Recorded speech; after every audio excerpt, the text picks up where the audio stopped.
Facebook, seu cabeça, o gato chamou o cara para conversa. Disse que estava preocupado com a liquidez do banco. Nessa altura, o Fábio já não é apenas o político mais desenvolvido do Rio de Janeiro, ele era também o senador mais desenvolvido do Brasil.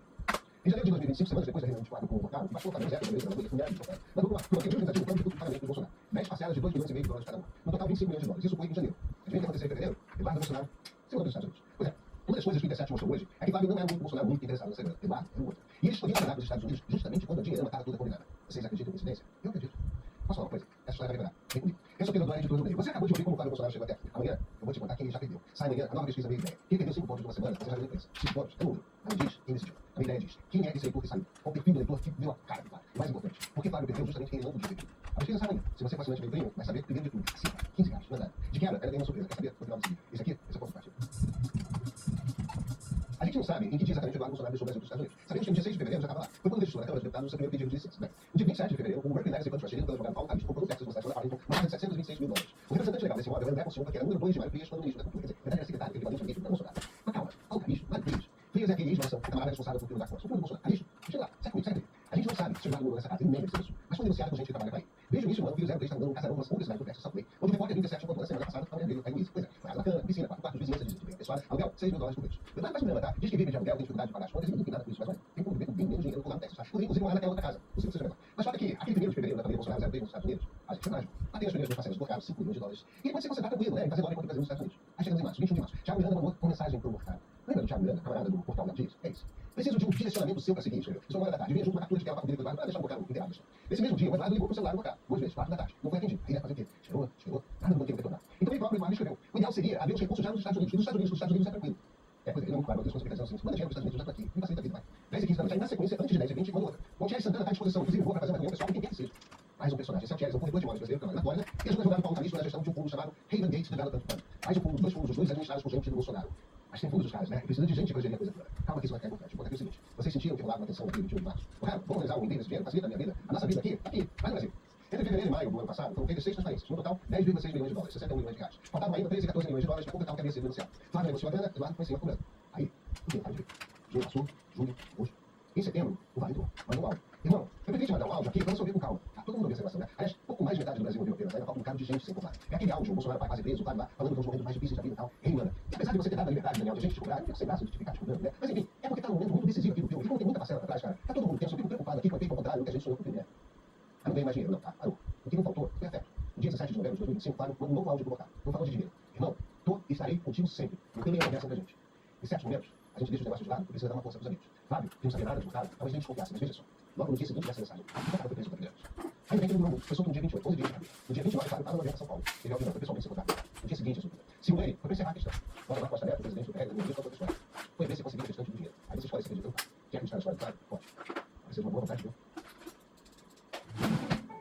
No episódio passado, do curso da série, nós mostramos que o Brasil não está dividido em dois, 5 mundos brasileiros que descobrimos ao usar a pesquisa Vida, né? Na Quest. Então a pergunta pessoal do episódio passado é essa. Como podemos fazer isso? E lógico que já estão falando do Léo, no Equipe Nel, não só há pouco tempo. E isso agora, comecei a ver o pessoal falando, mas por quê? Porque de um comentário desse, ou um comentário desse, ou um comentário desse, dizendo que é chip de celular, logo tem limitações absurdas e inaceitável vai vender uma porcaria dessa. Não, não é isso, não. Não, é porque sabe esse vídeo do Canaltech, onde o Lini estava no MacBook Nel, ele usou o MacBook Nel para análise dele e ele explicou ao longo de quantos minutos isso aqui? Ao longo de 20, maluco, eu não tinha visto, porque eu ia muito curto no vídeo, direto, 20 minutos de vídeo. Você acha mesmo que a galera que costuma deixar esses comentários no vídeo assiste mais de 30 segundos de cerveja que vai hahaha? Então assim, chegou um momento em que o cara usando um Asus A14, vou deixar aqui na demissão pra ele, ó, exato. O cara com um Asus A14 na mão, exato, usando um Motorola, veio aqui pra defender a Apple e falar, seus filhos de uma... Rapidinho voltando no seu vídeo, mas juro que é uma coisa boa, é bem maior, porque eu quero saber de você. Você gosta de games? Gostaria de ver uma curadoria mais especializada aqui no Canaltech pra vocês, feita especialmente, né, pra vocês? Pode o link aqui na descrição do vídeo, pra gente baixar o porque é força demais. Pra gente do Canaltech entender o que vocês fãs de games querem ver a gente postando por aqui. Mas você pode responder pra gente pela sua gentileza e agradabilidade, minha agradabilidade, nossa, palavras difíceis. Então se você quiser ver mais games aqui no Canaltech, só você responder específico agora, de volta ao vídeo. Primeira coisa, esse notebook aqui pra Asus, a gente já fez vídeo no canal, eu já expliquei todo o porquê que eu estou usando ele. Também já deixei claro que a Asus é patrocinadora do canal, a Motorola é patrocinadora do canal, são empresas que permitem que eu fale de Apple com o produto deles na mão. Não sei deixei nos comentários o quanto isso sim apoia o trabalho do Canaltech, vocês não entendem isso. E eu tô aqui segurando esse produto que todo mundo mete na mão, e dá CS26 na mão. Então assim, esse trabalho é impressionantemente importante. E eu estou aqui pra falar que o MacBook Neo da Apple. Então primeiro, esse notebook na minha mão, ele ajuda na mas eu quero perguntar uma coisa. Você sabe que o MacBook Neo é? Você tem imagens dele aí, umas equipes de cinegrafistas do canal fez, eles ficam horas fazendo essas imagens pra vocês, e é o MacBook Neo, você vê, certo? Muito bem. Esse MacBook Neo, dentro dele tem um chip de iPhone. Aqui, é esse ponto aqui que as pessoas ficam causando. Isso aqui dentro do MacBook Neo é um chip de iPhone. Olha o tamanhozinho disso. Processador tá aqui, memória tá aqui. É só isso. Não é nada de tamanho. Aqui tem os computadores, lógico, mas é só isso o que tem de processador de iPhone dentro. Você fala, cara, impressionante. É realmente impressionante que a Apple conseguiu colocar o hardware do iPhone Pro no notebook e chamar de notebook. Essa frase é meio idiota, porque não é impressionante. Só falar, mas é impressionante sobre muitos anos. Esses notebooks são péssimos, não sei o quê, são computadores com performance de celular, não sei o quê. Que engraçado. Eu acho legal quando a gente pega MacBook Neo, as pessoas fazem esse parado pra falar. Que lixo, o pessoal tá fazendo notebook falso com celular, não sei o quê. Mas misteriosamente, quando veio esse cara aqui, exato, na minha mão, esse Galaxy S26 Ultra que tá fora de foco, que eu tô segurando bem na frente aqui, não vi ninguém, até a minha no processo, não vi ninguém falar que, nossa, que ruim esse modo Dex. Eu não vi um comentário chip que está dentro do USB 6 Ultra é tão poderoso que é mais potente que o meu notebook. A Samsung deveria lançar um notebook com processador USB 6 Ultra. Que engraçado. Daí isso aqui, o monstro, o Red Magic 11 Pro. E a gente já fez vários vídeos sobre o Red Magic 11 Pro e tem até resfriamento líquido e ar juntos. Pra refrigerar o chip de tão potente que isso aqui é, o pessoal colocar isso é tão potente que roda o Windows. E o pessoal fez isso aqui, rodar o Windows. E isso aqui vai rodar Resident Evil Requiem a 99 FPS. Só isso, aqui com o controle, inclusive. Ele chega a 99 FPS, ele fica na régua de 50, ou seja, ele tá rodando o Requiem, tipo quiser, melhor que muito computador, porque é um jogo pesadíssimo, que acabou de sair, e ele tá rodando através de uma camada de emulação, que consome ainda mais processamento. Então, falando muito sério, ninguém tá zoando o Red Magic OS 26 Ultra, porque o processador ele é forte num ponto que ele roda Windows NT em cima, emulação de processador ARM para XDC, XD4, depende do objetivo, mas enfim, e bater em uma instalação do Resident. Então, assim, mano, isso aqui é um monstro, é magnífico, você tem um processador tão poderoso assim, ao ponto de rodar em cima do Android Windows, saca? É surpreendente, e rodar bem. Inclusive, esse vídeo aqui, o frame rate, ó, aqui, ó, 400 FPS nos melhores momentos. Eu sei que tem os top 100 de mais frames e o top 1% de mais frames, mas só o fato de conseguir passar de 100 em qualquer momento, com esse setup bizarro, que não foi feito pra isso, 102 frames ele chegou. É muito bom, cara. Mas, enfim, o ponto é, quando a gente fala tudo isso, tá todo mundo feliz, é muito comemorado você ver o quanto o processador de um celular consegue fazer muito mais do que o computador. Inclusive, o meu computador de casa já tá perdendo pra celular que consegue Snapdragon Elite. Eu tenho um computador que tá equiparado o quê? A quarta geração, ou sexta geração do Core 7? Provavelmente. Não sei se ele vai Só que quando chega nisso daqui, exato, você tá vendo? Quando chega nisso, as pessoas começam a hatear, porque elas falam, isso aqui é lixo. Aí você fala, caraca, mano. E daí, quando realmente sai disso, as pessoas olham pra isso, você fala, é um lixo inaceitável da porcaria. Você fala, parabéns, parabéns. Fala sério, você vem hatear em cima de um notebook, porque ele é da Apple, e o objetivo dessa vez não é atacar o preço, porque o preço vai lá, tá? O preço da Apple é péssimo. Nenhum produto da Apple tem um preço bom. O Brasil tem um dos piores preços da Apple do planeta. Tá, esse é o verdade. O resto é babacagem. Mas vamos lá. O que acontece é que o pessoal parou de atacar o preço e começou a atacar que ele tem um processador de celular que isso é horrível. Aí você fala, pera, você nunca tem um problema aqui, nunca tem um problema ali, e mais do que isso, quando você clica em Mac, e vem MacBook Pro, eu não vejo ninguém atacando. Você fala, ué, agora com M5 Pro e M5 Max. Nossa, o que é M5? Que legal. Apple M5, só, eu falo dele. Ah, M5, processador incrível da Apple. Nossa, mal vamos esperar para ser desmontado. Não entendeu ainda? Pô, mas parece muito MacBook Air por dentro. Tem até o mesmo espaço aqui. O processador é só isso aqui. Que estranho, essas ilustrações de quando começou esse negócio de M1 da Apple. Parece tanto com o chip de iPhone que você acabou de mostrar. Que esquisito. Por que eu tô olhando pros mesmos chips? Por que esse Apple M2 e M2 Max tem tamanho de um processadorzinho desse tamanho assim? E misteriosamente, isso aqui não é problema. Porque quando a gente pega esse celular e vê aqui dentro, olha só o que tem dentro. Que curioso. Que curioso, muito estranho. Isso aqui inclusive já aconteceu na anterior. Aqui é nesse ponto. Aqui, ó. Vocês não conseguem ver na tela. Se pegar uma comparação, deixar aqui no meu mouse, ó. Tamanho desse chip. Mais do que isso. Se eu colocar o case do meu fone de ouvido e colocar o processador, coloca aqui, ó, o processador Snapdragon do lado, é pequeno desse tamanho. E misteriosamente, a Apple tá enganando os trouxa a comprar o MacBook Neo, que é um lixo, porque ele usa processador de celular, e a Apple tá colocando um computador ruim que tem limitações absurdas porque tem um chip de smartphone. Assim. Não, assim, criticar a Apple é perfeitamente válido. Existem críticas de reparo e pareamento de peças que realmente são práticas muito questionáveis, ao ponto que não devem estar fazendo com som sendo colocadas em canal por conta disso. Existem muitas decisões de julgamento, coisas recordes, mas a gente repara, isso já trouxe no canal. Tem muitas coisas a dizer que são questionáveis. Não é nada da Apple, da Samsung e de outras marcas. Só que agora ser anti-ciência e falar que, nossa, é chip de celular é ruim. Ninguém tá falando isso das outras coisas que usam chip de celular. E tem mais um detalhe importante aqui, ó. Você coloca essa imagem aqui, essa aqui, ó. Isso, essa que eu tô mostrando pra vocês. Essa imagem do processador da Apple. Cara, aqui dá pra ver perfeitamente uma coisa que eu até zoei. Aqui é o chip normal de um iPhone, só que com alguns desenhos diferentes, porque ele pode usar quanta energia quiser, não na tomada, ele vai estar aqui dentro, na placa do notebook. Exatamente igual, certo, beleza. Ninguém zoando nenhum. E aí, rapaziada, hoje naqueles dias a gente lembrado que muitas coisas podem te matar no Brasil, mas TED nunca foi e nunca vai ser uma delas, tá? Nós vamos saber da Instagram, vocês de Live pediu uma bolada do Daniel Montalvo do Master, e eu tenho certeza que vocês viram uma conversa disso, porque foi o nosso mais estou muito bem, digo sempre, Flávio Bolsonaro negociou Daniel Montalvo 134 milhões de reais para bancar filme sobre o Jair. O Flávio Bolsonaro, vocês sabem que é poste do pai, tá todo regado, ele tá até alguns dias atrás dizendo que o caso Master só envolvia o governo Lula e o STF, inclusive, ele tava por aí pra dizer que o Pix é do Bolsonaro e o Master é do Lula, é isso, é o Pix é do Bolsonaro e o Master é do Lula. Então, vamos ver se é isso, né? É se o Pix é do Bolsonaro e o Master é do Lula, o Pix é do Bolsonaro fazendo agora que era, quando eu falava aí, lá para o presidente. E agora ele foi ter uma pagamento pedindo mais ou menos de 134 milhões de reais para financiar o filme mais estranho da história do cinema nacional ou internacional, depende do ponto de vista. E por que é estranho? Porque eu não sei o filme é estranho. O filme é sobre o Jair, né? Mais antigo desse Dark Horse, e é protagonizado pelo Jim Caviezel, que é o Jesus no final dos Jogos Mortais Assassinados, que é a Marcha de Cristo. E esse adolescente ao longo dos anos mesmo filho da puta de extrema direita, e claro, ele virou xodó de todos os fachos do mundo, incluindo os fachos do Brasil. Aí eu pergunto pra vocês, como é que o Bolsonaro vai ser interpretado comigo se eu não falo inglês? Tá ok? É meio estranho. E pensamento desse próximo já tava muito esquisito, já esse esquema. E assim, não é de esperar nada menos da família Bolsonaro ou do PL, partido do Bolsonaro. O Ministério Público tinha comprado 108 milhões de Wi-Fi público da Prefeitura de São Paulo, com ONG de produtora do filme sobre Bolsonaro. Parece complicar mais a Prefeitura do cabeção dele, fez, deu 108 milhões de reais para uma ONG chamada Conhecer Brasil. Isso era para instalar 5 mil pontos de acesso à internet nas periferias de São Paulo. Esse instituto Conhecer Brasil é dirigido unicamente pela Karina Ferreira Gama, que é a sócia única da produtora do Up Entertainment Limitada, que produz o filme Bolsonaro. O edital chama muito público a comparação de empresas para realizar serviço, ele só conhece o Brasil como concorrente, que assim, no mínimo é suspeito. Vocês acham que vai ter nenhuma outra empresa querendo concorrer por um contrato de 108 milhões com a Prefeitura de São Paulo? Assim, esquisito, vamos voltar com essas palavras aqui. Isso é passado, eu acho que esse instituto não tem qualquer experiência com esse tipo de projeto. Os laços da dona da produtora de Dark Horse confriam as coisas de Tarcísio. Muito dinheiro público também para o projeto de essa produtora, com recursos majoritariamente dedicados ao CR, partidos do Jair. Deputados do PLD de São Paulo destinaram mais de 700 mil entidades ligadas à produtora de filmes sobre Bolsonaro. Vamos lá falar sobre isso aqui. Então, você fala, Bolsonaro, que não é partido Bolsonaro, é o presidente do Senado, Bolsonaro, não, destinam 100 mil reais para projetos ligados a essa Globo Independente. Gil Diniz do PL também destinou 200 mil, Lucas Borges do PL com uma renda de 203 mil, mas as duas não foram liberadas ainda. Na lista tem um político do PL, que é do PT, o Luiz Fernando, deixou 190 mil. E não foi só a cidade legislativa de São Paulo, os deputados federais também metendo muita grana nessa produtora. Deputados enviaram 4,6 milhões a firmas ligadas à produtora de Dark Horse, filme do Jair, tá? O Mário Frias do PL, que foi uma casa roteirista do filme Bolsonaro, mas depois, enviou 2 milhões ao Instituto Conhecer Brasil, CD. A Bia Kicis, o Marcos Colombo, Alexandre Ramagem, a Carlos Belli, todos do PL, enviaram recursos para a produção da série Heróis Nacionais Filhos do Brasil, que não se rende, tá? Produtora do Ouvinte Limitado. Os 7 deputados do PL enviando linhas para organizações ligadas à produtora do Dark Horse, levando no mínimo suspeitas. Aí o Flávio Dino ministro, exigiu explicações dos parlamentares, que é a mesma coisa que não exige absolutamente nada. Dinheiro público recaindo de um monte de projetos que rodeavam esse filme, e o cheiro de cinema já tava, ó, filho de longe. Aí nós temos o belíssimo, o prestígio, o glorioso áudio do Flavinho Desmaio, o Forcar, tá? Isso tudo só explicitou a Maracutaia. Bom, eu queria falar áudio sobre calma. Bom, aqui a gente está passando por um momento mais difícil na nossa vida, né?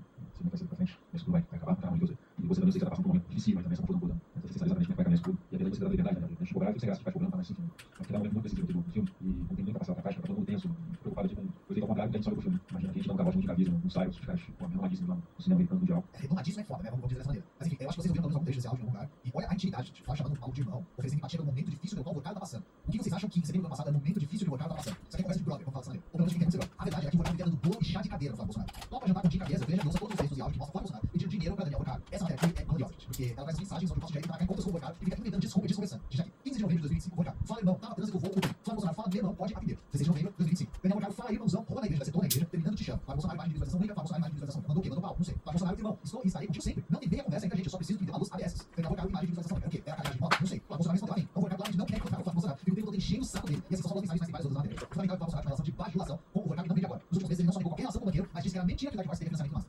Senador, por que o filme do seu pai foi tocado pelo Vorkado? É que a gente faz uma reportagem e mostra uma mensagem do seu pedindo dinheiro pro Vorkado. Isso é importante, pessoal da produção, senador. São mensagens. A gente vai trocar para a assessoria. Gente, essa notícia foi horas antes da matéria, no 37 saiu, sem o Flávio Bolsonaro foi pego de surpresa. É verdade, ele fez mentira. Eu não sabia que tinha as próximas só que a gente tinha legal, o áudio vazou e o Flávio fez pedido de 105, dinheiro do Vorkado, mas que não tem problema nisso. Fala pessoal, mais do que nunca é fundamental a CPI do Banco Master chá. Vamos separar os bandidos dos inocentes. Toda essa história está sendo veiculada agora, nada mais é do que um filme do plano de dois privados. Cara, fazer um filme privado, isso, eu tava mesmo aqui. Eu peço essa cortada daqui, ó. zero de maneira, esse governo gosta de fazer castagem público para fazer autopropaganda deles mesmos. Eu conheci Daniel Vorkado em dezembro de 2024. Não tinha mais nenhum Bolsonaro, não tinha absolutamente nenhuma fundação contra ele. Mas aqui, no passado tempo, ele simplesmente parou de honrar umas parcelas do contrato. Sentiu o contrato, que ao ele não pagar essas parcelas, não tem chance do filme sequer ser veiculado, do filme sequer ser concluído. Em função disso, inclusive procuramos outros investidores para concluir esse filme. Eu quero dizer uma coisa muito importante. O filme ficou pronto. O filme está muito Foda-se, enfim, aquela coisa, a gente mentiu, mas aí mentiu. Aí depois disso mentiu, não tá mentindo, e é isso aí, né? Assim, vamos lá, filme do investidores privados para fazer filme privado. Eu não entendi esse filme procurando, tá? O cara, infelizmente, é senador, e o pai, ao custo de 70 mil vidas, é isso aí, cara. Primeiro, segundo, filme privado, um cacete, tá? Essa produtora Colômbia aí é irrigada com dinheiro público de dinheiro. Vocês já viram isso? Vocês caras são os primeiros a falar de lei, maneira, isso, maneira, aquilo, mas vocês viram como dinheiro público nesse negócio. Esse, conversa do Flávio Vorkado tem bem mais intimidade do que só negócio. Vocês viram como era. O Flávio Bolsonaro até falou que não pode falar como se você não soubesse o que já estava acontecendo. E por fim, só pra jogar aqui, a relação do Vorkado com os bolsonaristas, no geral, é gritante. A gente tem primeiro aqui, Nicolas Ferreira, jatinho de empresário, tá? Nicolas Ferreira, Nicolas Ferreira, jatinho de empresário, denunciado por lavagem de dinheiro. Segundo Ciro Nogueira, ministro do Bolsonaro, PF disse que Ciro Nogueira recebeu 500 mil por mês do Vorkado, além de viagens internacionais de despesas em viagens de luxo. E o papai do Flávio, já recebeu 3 milhões em ações de campanha, enquanto Tarcísio recebeu 2 milhões. Então, cunhado do Vorkado. Alvo de operação da PF, cunhado do Vorkado fez ação milionária para campanhas de Tarcísio Bolsonaro em 2022. O Zema, que quer jogar, finge que não é com ele, e recebeu 1 milhão. Talvez ele tenha conseguido jogar realmente. Preso pela Polícia Federal, o pai de Vorkado 1 milhão abatido do Zema em 2022. Ou seja, os bolsonaristas estão lambuzados com esse massa, tá? O Vorkado é um dos principais aliados do PL e dos outros partidos da extrema-direita contra de novo. Agora vamos voltar no filme aqui do Bolsonaro, o Vorkado vendeu 134 milhões de reais, o que é mais do que o orçamento do filme público do lugar de tempo, que em valores coletivos custou 125 milhões de reais. Pra vocês entenderem, o que desvia mais dos bancos em valores coletivos, 49 milhões de reais, e é um filme com um lagarto radioativo gigante em CGI destruindo Tóquio, tá? O Dark Horse custa 134 milhões. Ou seja, ele tem que ter um roteiro foda, uma produção épica, assim, uma qualidade primorosa, né? Vamos ver se eles lançaram algumas vezes esse trailer, lançaram essa coisa. Deus, tipo de trabalho. Aqui, eu sou inteligente, não. Estou fazendo o que é possível. Devo isso aqui. Meu dedo é grande com essa porcaria.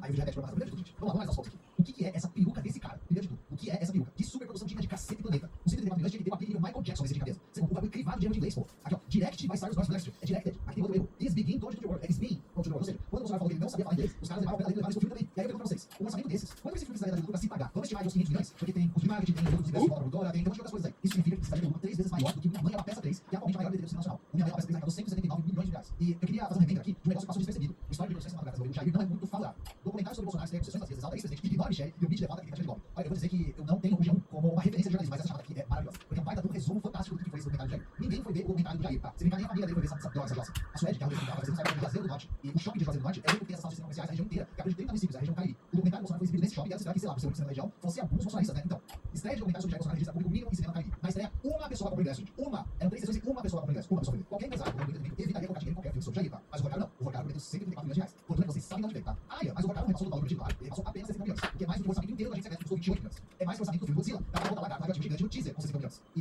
será que esse dinheiro todo, que como vocês viram, não foi investido no filme? Deu pelo menos boas funções da equipe do filme? Comigo estragada, a versão de atraso de cachê, mais operações de Dark Horse. A equipe técnica e figurante estava recebendo valores abaixo do mercado e comida estragada. Os caras ainda estão atrasando o pagamento, sendo que o filme tem financiamento acima do valor e até 9 anos. Nenhum filme na história nacional foi lançado nesse valor, gente. E ainda assim, a equipe comeu comida estragada. Com esse valor era pra ter picanha na mídia todos os dias. Ah, mas com certeza, o dinheiro foi pro roteiro. Com esse dinheiro a gente tá diante de um Pulp Fiction, de um Poderoso Chefão. A gente quer ver aqui é roteiro Neil Brown e não Tom Bunny. A gente quer ver Charlie Kaufman nesse roteiro. Essa obra-prima foi escrita pelo ex-astro da novela Os Mutantes, Mike Fritz. E aí eu quero dizer que eu fico feliz de não ter falado desse assunto tão rápido, porque aí deu tempo da gente ter essa maravilha aqui. Marxistas drogados, pílulas mágicas de análise. Veja o roteiro de Dark Horse. Vazou o roteiro do filme. Isso aqui é maravilhoso. Olha só a cena da marcha depois da pauta. A única coisa que a gente pode fazer aqui é não confiar na justiça portuguesa e se organizar. Só que os organizados conseguem conquistar alguma coisa. Tudo bem, tudo bem também. Então fica aí o meu Vem em contato já, fazer limpeza. Olá, olá, o vídeo de hoje é por que caras de direita, burros, chucros e totalmente incapazes, tipo Bolsonaro, eles trazem tanto apoio do povo brasileiro. E a única coisa que eu quero tirar da frente é que Bolsonaro, ele não venceu, apesar de parecer um sindicato. Na realidade, ele venceu justamente aqui, por isso. Porque numa sociedade aqui marcada pela escravidão, nós temos também aí, né, a ditadura militar, temos também algo que a gente pode chamar aí, né, já falei outros vídeos, de neoliberalismo periférico, né? Infelizmente, nós não estaremos no centro disso, estamos na periferia. Até no passado, eu mostrei aqui os empresários periféricos, do capitalismo central, onde ele se encontra. Mas voltando aqui, a gente tem um outro elemento muito especial nesse período nacional. E aí, ao invés de a gente atacar aqui a estrutura, Lindo, sim, loucura. Bem sujo, fazer o mesmo contato aqui, eu vou tirar esse sujeito.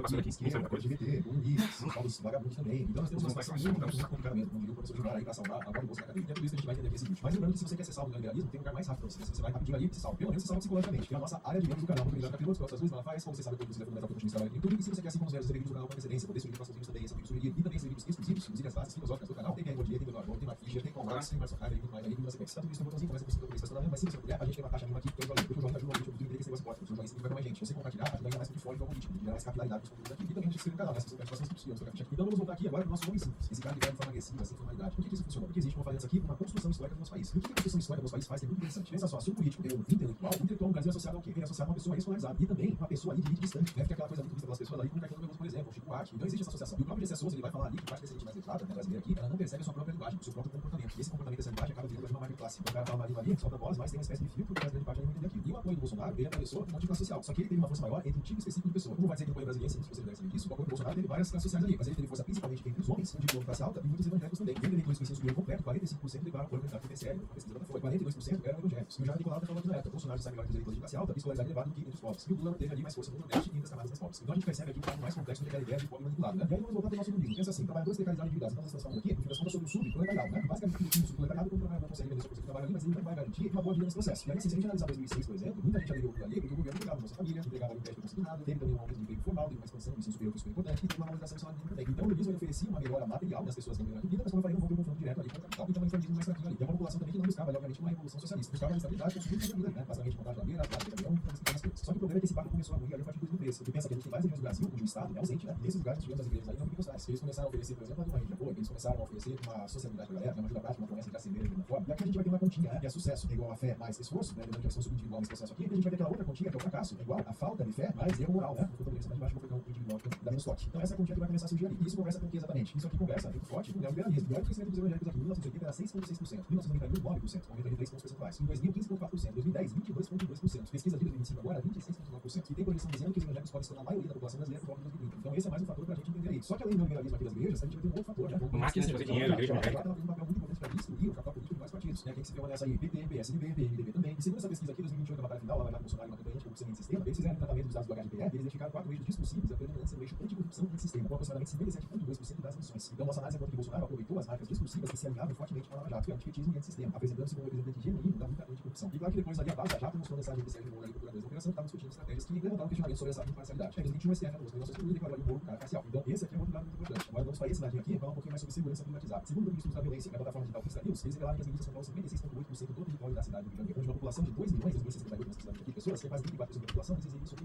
esses grupos. E aí os autores dessa notícia aqui, expansão das milícias do Rio de Janeiro, eles vão dizer que tem vínculos ali de Bolsonaro, Fabrício Queiroz, que a gente vê, a Adriana de Nóbrega também, entre outros que aparecem em várias investigações, CPIs e deputados. E as milícias operam como estruturas paralelas ao Estado, né? Pensa só, nas redes de gás ali, elas controlam o transporte também, fazem milagem, muitas vezes também, exploram TV, acaba, também controlam a segurança e também mercados imobiliários, locais ali. Então temos mais isso aqui no nosso cenário, né? Relacionado aqui às milícias. Mas nós temos um outro fator aqui também, que são as forças armadas. E se a gente analisar a Constituição de 1988, a gente vai ver aqui o artigo 52, tem uma interpretações ali meio ambíguas sobre esse papel das forças armadas, né? Vai estar aqui, por exemplo, Cristina, saúde da pátria, garantia dos poderes constitucionais, incluindo a qualquer desses da lei da ordem. Então fica uma coisa meio cá, né? E aí os militares da ditadura, os caras não foram julgados. A lei da anistia lá também funcionou como uma espécie de autonomia. Então, basicamente, todo mundo se perdoa pelos crimes que eles cometeram. Então, o próprio regime criou uma lei para impedir futuras punições contra os próprios integrantes da ditadura. Então, por que eu tô falando isso? Porque esse nada que aconteceu, isso permite aqui uma espécie de permanência, né? A permanência ali de uma cultura de tutela militar. E isso sobre a política brasileira. Então, aquela coisa dos militares pairando por cima ali do país. E uma demonstração disso é o política de boas. Em 2018, ele tweetou ali pro STF publicamente antes do julgamento sobre o Lula. E a gente viu no governo Bolsonaro um monte de militar ocupando cargo civil. Segundo o TCU, tinha cerca de 6 mil militares e funções civis federais saindo do limite. Bolsonaro mais que igual ao número dos militares aqui. Então, temos mais esse fator aqui. E temos um outro que tá mais ligado com a galera do Zap, isso aqui ficou meio confuso aqui, né? Porque a igreja entrou nessa questão da crise de 2016, tá certo? Só que ao mesmo tempo ela pode pôr uma rede paralela. Então, eu vou fazer uma festinha bizarra. Mas enfim, puxando essa setinha aqui, nós percebemos aqui uma coisa em relação a Globo, porque ela perdeu o monopólio dela lá na narrativa política, né? Porque quem pegou a época da Globo ali sabe, que pegou o Flávio ali, a Globo inclusive elegeu o Collor, eu digo, né? Muito bom sobre isso, todas essas palavras, né? Mas pensa, durante décadas ali, a TV aberta organizou muito na percepção política nacional. Ao meu ver, só acho que o Brasil porque eles botaram vídeo aqui no YouTube de mais ao vivo, fantástico. falar sobre o Rock in Rio e ainda passaram por um modelo bem fantástico, se não me engano. Agora, um modelo muito grande. Só que isso mudou, né? A gente tem aí smartphones, né? Baratinho, veio a rede social, WhatsApp também, YouTube também. E terceiro lugar, os smartphones eles chegaram rápido na implementação. Eu acho que tem vários motivos aí brutais dessa evolução tão rápida também das brasileiros. Se o Pablo Telado aqui, ele avaliou em 2013 uma ferramenta com base em existência de 7 equipamentos ideológicos. Então, vamos dizer, tinha esquerda nacional, tinha petista, tinha liberal, tinha conservador, tinha libertário, tinha ambientalista, a galera mais ligada à pauta identitária também, gente também antipolítica, a galera mais ação inclusive, e tinha até página política ali politizada. Só que a partir de 2013 subiu dois grandes blocos que praticamente não conversaram entre si em 2018. Foi a campanha do Bolsonaro, vocês lembram disso, foi a primeira grande eleição estruturada por WhatsApp, e de paralela de mídia ali também. Então foi uma doideira esse negócio. Então tá, agora a gente tem um monte de elemento aqui. Entendemos um pouquinho do turismo, a crise de 2016, Lava Jato, a pentecostalismo, milícia, Força Armada, redes paralelas, e também uma história para um pouquinho do Brasil fora, também as versões internacionais da coisa. E como eu falei, né, o Bolsonaro não aconteceu nada ali. Nos Estados Unidos, o Trump cresceu falando com uma classe branca empobrecida pela desindustrialização, as cidades brasileiras perderam pelos industriais nas últimas décadas, e aí canalizou aquela raiva que era econômica e transformou isso numa guerra cultural. Tem uma estratégia aqui, tá pensando forte no dominário do Então o caso aí vai ser brilhante, os seus gays, os seus feministas, os seus comunistas, vão ser gente da elite liberal também, né, naquela ideia do populismo internacional. Não havia, o Orban também fez um negócio parecido. Ele construiu um nacionalismo conservador com a União Europeia, a imprensa também, as universidades, também com a imigração, e simplesmente a ideia de que tem um povo real que está sendo ameaçado por elites ali, cosmopolitas. E um país que se perde, claro, existe uma unidade, mas nossa, sempre que uma palestra na Universidade da Hungria, Hungarian University of Agriculture and Life Sciences, eu tô na promoção lá, foi bem legal. Mas o presidente dos caras é assim, é um cara conservador autoritário, anti-imigração, cara aí de extrema direita. Já na Índia, o Narendra Modi aqui, ele vai transformar isso em religioso, também aquele nacionalismo hindu, uma força política aí que nasce. E aí, cara, se mete ali com um homem simplão, cara, de baixo, ele vai lutar contra uma elite secular tradicional. Em todos esses casos aqui, meus amigos, Bolsonaro embaixo, nós temos um padrão. Enquanto o padrão aqui, né, padrão é crise econômica, é também precarização, é desconfiança nas instituições, é muita guerra cultural que a gente viu, vai ter religião no processo, vai ter promessa de ordem, muita rede social no processo também, e o líder, anti-elite. É um cara contra tudo mesmo, vai ficar aí, ok? Que é o bolsonarismo, a versão brasileira disso. E aí, cara, é importante a gente pensar o que mudou o nosso capitalismo atualmente, né? Porque o capitalismo no século passado, ele conseguiu integrar ali uma parcela maior da população industrial, tinha ali uma galera centralizada, tinha uma estabilidade, tinha uma possibilidade de ascensão social. Eu, na minha vida, cara, tinha ideia que eu ia entrar numa corporação e ia crescer dentro, tinha exemplo na família, inclusive. E tinha ali uma flexibilidade também, só que isso, obviamente, começou a quebrar. O trabalho ficou informal, ficou terceirizado, ficou individualizado também, ficou seguro. Eu falei, o cara mais no aplicativo, tá dentro do meio, tá dentro do empregador, tá dentro do vendedor de ciclope. Eu falei, no passado aqui, o cara via o Superman é o liberal, mas a verdade aqui na advocacia também. E aí, quando a vida material do cara piora, ele tá cada vez mais subproletariado, o cara vai procurar uma explicação. Só que essa revolta não vai encontrar esse momento aqui quando problema. Porque quando o cara vai mandar revolta aqui, vai ter um bando de fanáticos, tipo os brasileiros, falanáticos, e vão mandar os papos com os outros lados, de nada a ver com nada. Aí o papo vai ser contra o comunista, contra a feminista, contra o STF, contra o imigrante, contra o professor, contra o artista ali, contra o pobre, sei lá, que furou uma fila. E também a esquerda mudou, né, meus amigos? Porque durante muito tempo a esquerda falava nisso, sobre salário, sobre emprego, sobre transporte, falava sobre comida, sobre aluguel, sobre a vida material mesmo, faz parte dessa versão que se perdendo. E aí, nesse tempo, a direita construiu uma linguagem emocional bem mais simples. E eles vão falar com os mecanismos humanos mais básicos ali, né? E sobre palavras mais simples aqui. Vai ser mais sobre medo, vai ser mais sobre ordem também, mais sobre família, mais sobre religião também, né? Principalmente pertencimento. A direita tem muito mais vocais de pertencimento das pessoas, principalmente dentro das igrejas. Mas com todas as palavras aqui, sendo ditas e repetidas, o Bolsonaro não parece um cara sofisticado. E talvez justamente por isso que ele funciona também. Porque pra muita gente ele parecia mais simples, mais compreensível, mais alto também. E olha assim, ó, a pergunta correta talvez nunca deveria ter sido assim, por que alguém vota no Bolsonaro? A pergunta talvez deva ser aqui, o que aconteceu com o Brasil, né? Para que milhões que chegasse Bolsonaro como resposta possível. Eu acho que essa é uma pergunta mais interessante. O Bolsonaro não nasceu só de cara, nasceu de uma crise econômica, uma crise de instituição, uma crise de representação também. Um país que faz o direito aí, né? Seus problemas históricos. E na minha opinião, dá uma resolver, tá? Porque nós temos muito mais forças ali nos bastidores, principalmente relacionadas à questão do index, tanto na questão da legislação quanto na questão das redes sociais. E isso realmente gerar novos problemas pra gente. E agora eu quero saber se você pensa sobre isso. Concorda, não concorda? Tem algo pra gente falar aqui, com certeza tem. Depois eu passo essa sala aqui, cara, e quase não sai deles, tá? Quem fez esse vídeo também, também deve no canal, para vocês estarem aqui, mas sempre disse que você pode ter essa coisa agora. E espero que tenham gostado. Então, eu tô de alguma forma entender um pouco mais dessa coisa. É isso, eu próximo vídeo, um abraço, até mais.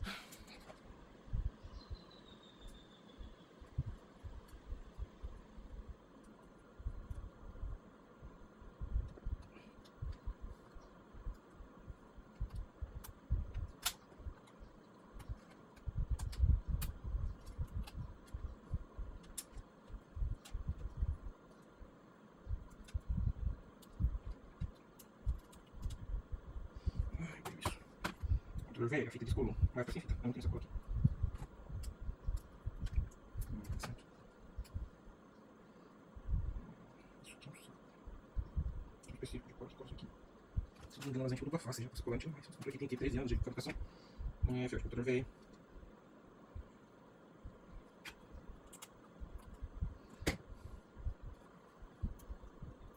Fechou? Tá com 14.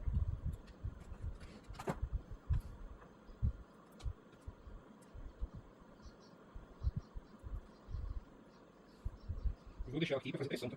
Eu acho que se não fizer pressão, ela solta fácil, esse cabo flat. Esse flatzinho aqui. A altura das entradas, tudo certinho, nada quebrado.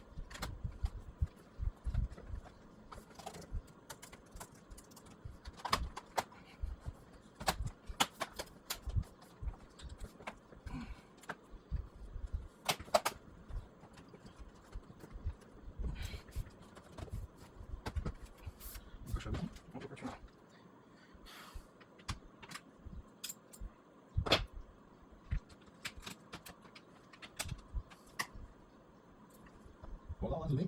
Por que os jovens estão escolhendo a extrema-direita? Então, meus amigos, como a gente sabe, no último século, o jovem esteve ligado à contestação. E o que o jovem gostava de fazer? O jovem gostava ali de desafiar o capitalismo, ele também curtia questionar o conservadorismo e também se aproximar da esquerda. E sempre o sistema costumava estar ligado a ideias socialistas, ideias anarquistas, movimentos de libertação nacional também, e até mesmo a cultura. Só que hoje isso mudou, né? E a juventude virou aqui alvo de uma disputa política. E vai ter gente aqui, tanto da direita, cortando essa galera, como até mesmo, como a gente sabe, lá no cantão, lá nos confins do universo, a extrema direita também, né? Como mostrei nessa foto aqui, isso vai acontecer em escala global. E se a gente tiver, por exemplo, a Alemanha, a gente vai ver aqui, ó, o partido de esquerda muito recente, jovem de 24 anos, 25% dos votos. Mas logo atrás apareceu o partido de extrema direita, o AfD, que é uma alternativa para a Alemanha, com 21%. E se os pesquisadores ainda nesse cenário de rápida escalada da extrema direita, seria simplesmente impensável por uns anos atrás. Da América Latina, por isso tudo aqui junto com a Fundação Friedrich Ebert, e vamos ficar aqui e dá uma olhada nisso. 30% dos jovens se identificam com a direita, sendo 17% com a extrema direita, 44% e apenas 18% da esquerda. E homens aparecem mais aliados aos conservadores, enquanto mulheres tendem a defender pautas progressistas. Eu vou deixar um dado aqui relacionado à confiança. 57% dos jovens não confiam nos partidos políticos, 45% na presidência, 42% no legislativo. E as redes sociais são hoje a principal fonte de informação política para 57% dos jovens. Então aqui a gente vai uma dica para onde a gente vai ser aqui. Então a gente tem 18% dos jovens hoje na esquerda, nos anos 2000 a gente tinha 27% e apenas 6% na extrema direita. E hoje subiu para 17%. E pensa comigo aqui, a geração mais escolarizada da história virou também uma das gerações mais conservadoras das últimas décadas. E aí a gente pode dizer que é falta de informação, nós podemos dizer que é problema psicológico desses jovens, a gente pode dizer que é uma moral deles. Cara, isso é uma leitura muito simplista, concorda? Porque se a gente for pensar, a gente não vai entender as causas reais. E se a gente não entender as causas reais, como diz o Jones, se a gente é a análise, a gente é a nação. E isso dificulta qualquer diálogo com as pessoas. Então essa radicalização para a direita não está surgindo do nada. Isso aqui, meus amigos, tem raízes aqui históricas, que grupos de extrema-direita já usaram estratégias parecidas no passado, inclusive adotando uma postura anti-sistema contra o próprio sistema político. Então, para que a gente entenda que muitos jovens veem essa direita radical como algo rebelde, algo autêntico, a gente tem que olhar para a base material da sociedade. E essa base está aqui, é a forma como a economia funciona, o trabalho, a renda, a produção, tudo isso vai influenciar diretamente aqui na nossa cultura. Como eu falei, em de vídeos, vai influenciar a cultura, vai influenciar a política, vai influenciar as ideias. As opiniões políticas não surgem nada, elas estão ligadas às funções reais das pessoas. E aí essa invertida direita não é uma confusão, um erro, um curto-circuito, sei lá, é na verdade uma resposta organizada aos problemas reais que a gente está tendo. Porque hoje o jovem está enfrentando um monte de problema. O cara tem aqui um trabalho precário, tem uma questão bem pulsante agora que é a crise climática também, temos a imobilização do trabalho também, já falamos bastante dos vídeos, tem um sentimento de dificuldade de melhorar, de vida, que está muito forte. E principalmente, cara, a sensação de que a esquerda virou parte do sistema. E aí o jovem tá vendo esse negócio aqui, e ele vai pensar, vou buscar respostas mais radicais. Não que ele vai buscar, né? Essas respostas radicais muitas vezes vai chegar até ele. E a minha ideia desse vídeo vai ser analisar esse processo como um todo. E lembrando que tem um lugar na internet que tem todas as respostas da humanidade, sem exceção. E esse lugar é a nossa área de membros do canal, muito obrigado para quem mas às vezes ela faz, como você sabe, pode ser fundamental para o trabalho do YouTube. Já falei do YouTube, vou falar aqui também, mas temos a melhor área de membros do YouTube. E quem não concordar pode vir com o pau, que é radical. E falo isso com absurdas aí a nível de qualidade. Então, se você quer receber os vídeos do canal com antecedência também, poder sugerir próximos vídeos, esse vídeo sugerido, e também receber vídeos exclusivos, inclusive cursos com as bases filosóficas do canal, tudo isso É por isso que ninguém gosta de ideia. Se você membro, mas se não puder também, tá tudo certo. Olha o que os caras fazem, meu irmão. E obviamente a gente se inscreveu no canal. Por que tipo de no dia apareceu aqui, porra, eu já fiz. E aí pensa comigo, a base dessa radicalização está na mudança das condições de vida das pessoas. Porque no século passado, principalmente entre os anos 50 e 70, o caminho para a vida adulta ele era mais previsível. O jovem ali seguia uma sequência clara. O cara terminava a escola aqui,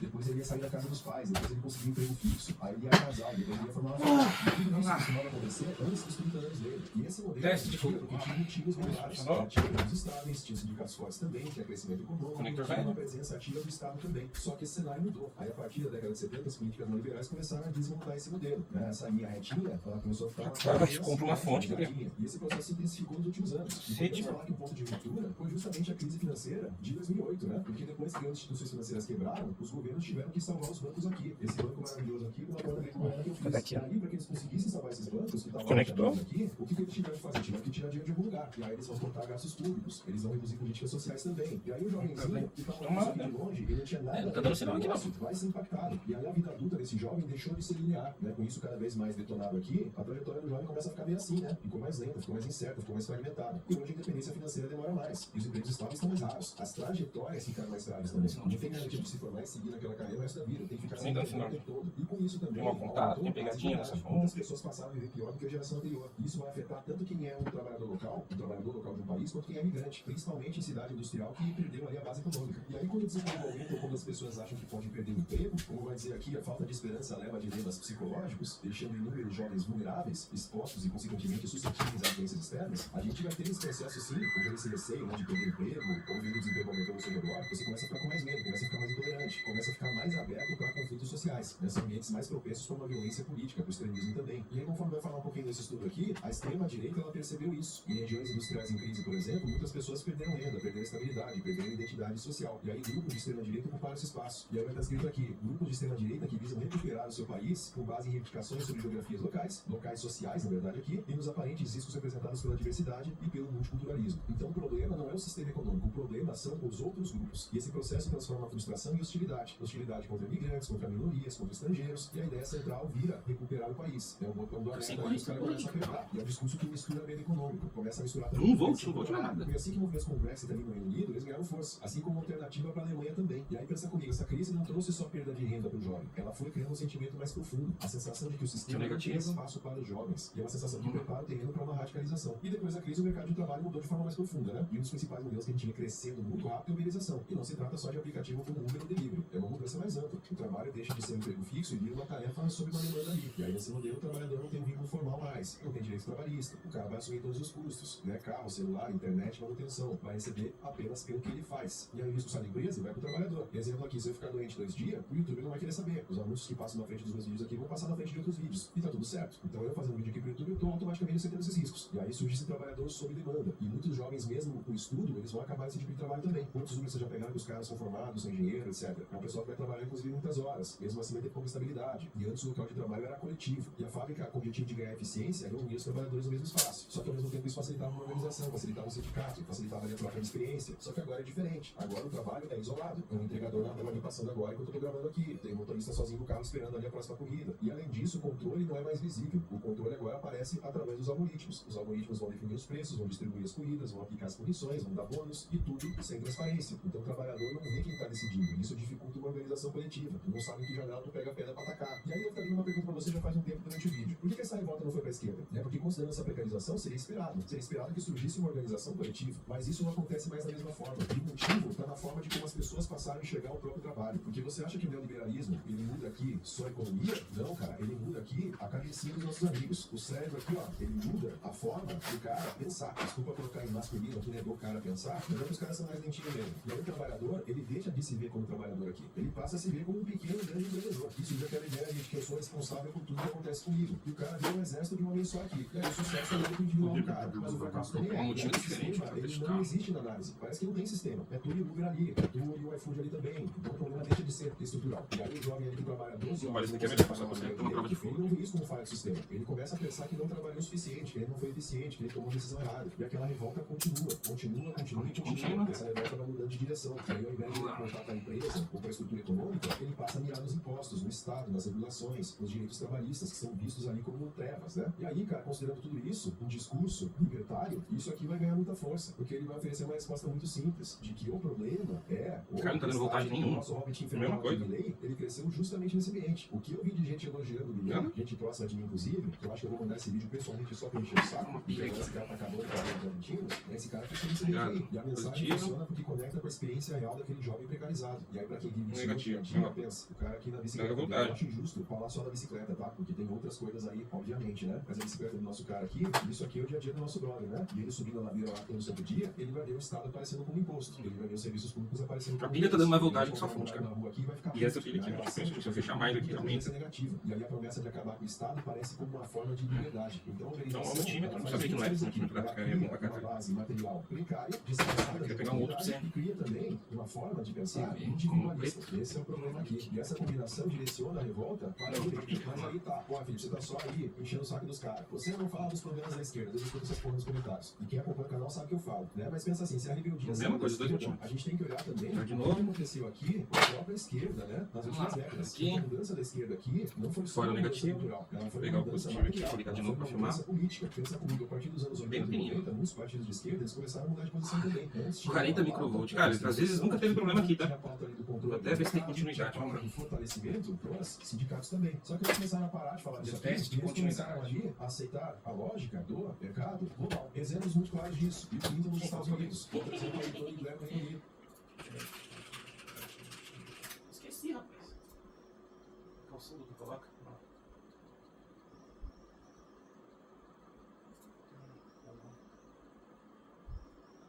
Ah, tá. É esse aqui.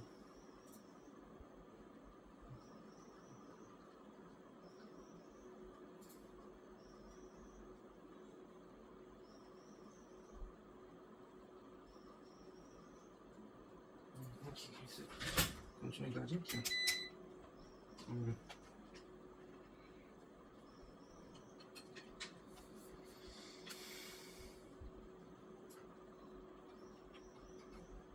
Deixa eu ver que aqui vai ser foda. Deixa aqui. Encostou no ferro. É, meu amigo, tem continuidade. Não deu continuidade aqui. Vou pegar bem aqui na base, na solda.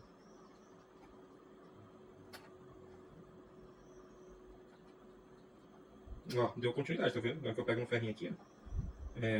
Tô achando que isso daqui nunca foi um problema. Vou ver se eu tenho uma fonte aqui que encaixa nesse seu notebook. Mas aqui vai ser difícil. Fonte antiga pra caralho. Por sorte, acho que eu vou ter um Vamos lá.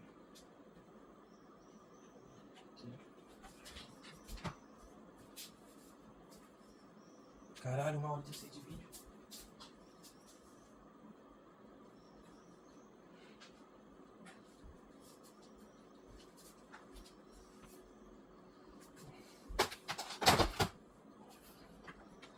Não.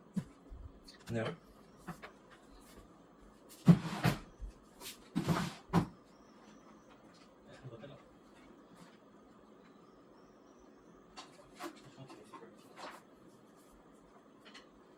Isso. Não vai ser. Não é muito grande, cara. Vamos ver se vai. Não é muito grande. Não tenho fonte pra testar. Vou até pegar esse, porque eu vou conectar esse cara aqui na tomada. Essa outra fonte aqui não é pra dar, é da LG. Output 19 V, 3.4 A. Vamos ver se ela dá.